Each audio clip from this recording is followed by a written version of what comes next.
नशा मुक्ति आंदोलन को लेकर जहां मोहनलालगंज के सांसद कौशल किशोर लगातार युवाओं को जागरूक करने में जुटे हुए हैं, वहीं दीपावली के पावन पर्व पर देखते हैं कि किस तरह से नशा मुक्ति आंदोलन को आगे बढ़ा रहे हैं। जैसा कि आपको बताते हैं कि लगातार युवा नशे की चपेट में आता जा रहा है। आज हम चर्चा करने वाले हैं मोहनलालगंज सांसद कौशल किशोर जी से। सर, आखिर जिस तरह से नशा मुक्ति आंदोलन, नशा मुक्त समाज को बनाने के लिए आपने एक आंदोलन छेड़ दिया है, आखिर किस तरह से लोगों को जागरूक करना चाहते हैं, क्या संदेश देना चाहते हैं? कि मेरे बेटे की तो मौत नशे से हो गई, जिसकी वजह से लीवर खराब हुआ और डैमेज हो गया लीवर, जिससे आकाश किशोर की डेथ हो गई।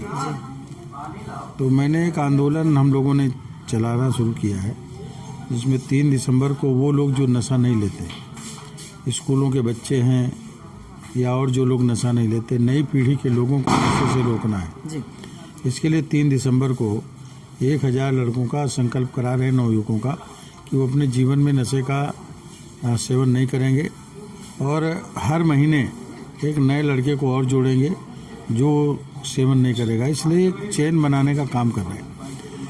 ये जो हमारे त्यौहार हैं, दीपावली का त्यौहार है, होली का त्यौहार है, इसमें अक्सर हमारे लोग करते क्या है कि सामान खरीदने जाते हैं। अगर वो 1000 रुपये का सामान लेने गए तो 1000 रुपये में वो कुछ रुपयों का जो है उसमें शराब ले आते हैं जी।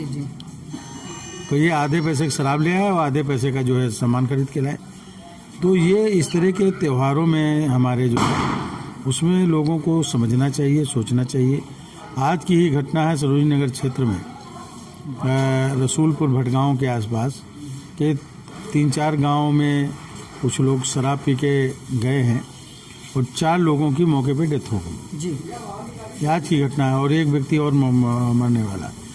तो ऐसा नशा क्या करने से फ़ायदा जो आदमी की जान ही ले ले, और इसलिए नशे का विरोध करना है और लोगों को संकल्प लेना है कि ये नशा हम अपने जीवन में नहीं करेंगे, क्योंकि नशा रियल में एक जहर है। और उठा लीजिए सर।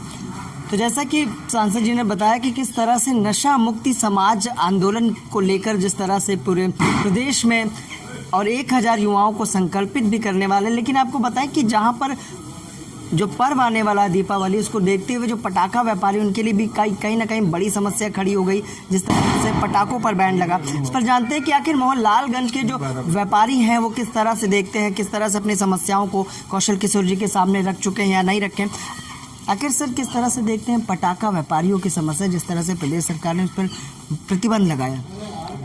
13 जनपदों में, जिसमें लखनऊ भी शामिल है, प्रदूषण को ध्यान में रखते हुए 13 जनपदों के अंदर सरकार ने रोक लगा दिया है कि पटाखों की बिक्री ना हो और वहाँ पर पटाखे न लगाए जाएं। तो इस तरह का एक रोक लगाने का काम किया है। मैं समझ रहा हूँ कि पटाखे से कहीं ना कहीं नुकसान भी होता है लोगों को और प्रॉब्लम भी होती है, लेकिन पटाखा व्यापारी भी परेशान है, क्योंकि उन लोगों ने पटाखे पहले से खरीद रखे थे और उनको उम्मीद थी कि हमारे पटाखे जो है बिक जाएंगे। तो मैं समझ रहा हूँ कि कुछ उनको छूट देनी चाहिए, क्योंकि उनका भारी पैमाने पे नुकसान होगा। तो ऐसे पटाखे जो ज़्यादा धुआं नहीं करते हैं वो कम मात्रा में उन लोगों को भेज जाए, या जो पटाखे के दुकानदार जहाँ से पटाखे खरीदे हैं और जो NOC ली है, तो उनका जो खर्चा आया है वो वापस हो जाए, और जो पटाखा जहाँ से लिया है वो उनको वापस हो जाए, उनको पैसा वापस मिल जाए, ताकि उनका नुकसान ना हो। बिल्कुल। तो ये ध्यान में ज़रूर रखना चाहिए, तो प्रशासन को इस पे गौर करने की ज़रूरत है। सर, क्या कहेंगे जिस तरह से वैश्विक महामारी के प्रकोप से आप उभरे और आपके मोहनलालगंज की जनता ने हवन, कई तरह के आयोजन किए, जिसमें आपकी मंगल कामना, आपके जीवन की शुभकामना मांगी, किस तरह से देखते हैं और जनता से क्या कहना चाहेंगे इस पर्व पर? जनता से मेरा अनुरोध है कि दीपावली के त्यौहार में नशे का सेवन न करें जी। अपने आप को बचाएं, अपने बच्चों को बचाएं। वो नए लोगों की सोबत में पड़ करके नशे का पहली बार उपयोग कम से कम न करें, उन पर रोक लगाएं।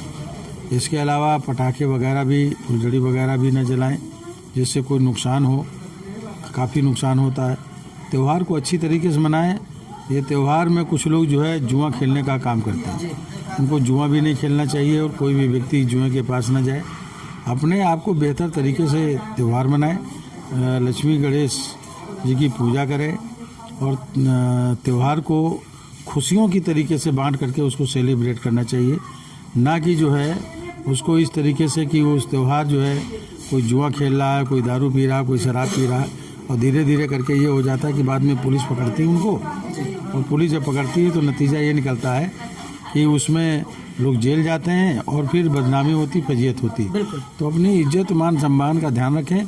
त्यौहार खुशियों के लिए है, त्यौहार जो है कोई ऐसी एक्टिविटी के लिए नहीं है जिसकी वजह से वो खुद मुसीबत में खड़े हो जाए। ठीक है सर।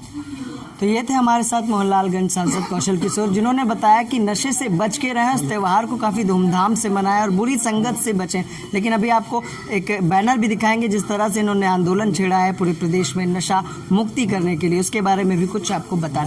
नशा जहर है, से ना पीना, सुन लो भाई बहना, होती है बड़ी खराबी, होती है बड़ी बर्बादी। जिस तरह से आकाश किशोर उर्फ जेबी जो सांसद कौशल किशोर के सुपुत्र थे और जिस तरह से नशे के कारण ही उनकी मौत हुई, उसको लेकर कहीं ना कहीं युवाओं को जागरूक करने के लिए, नशा मुक्त समाज का गठन करने के लिए मोहनलालगंज के सांसद कौशल किशोर ने एक अभियान भी छेड़ा। अब देखना यह है कि जिस तरह से उन्होंने बताया कि 3 दिसंबर को युवाओं को 1000 युवाओं को एक साथ संकल्पित करने वाले हैं कि वो किसी भी प्रकार का नशा ना करें। और जिस तरह से इस आंदोलन ने धार भी पकड़ी है और इनके समर्थक भी इस आंदोलन को सफल बनाने में जुट गए। आकाश के साथ मैं विक्रम आपसे इजाजत चाहूँगा।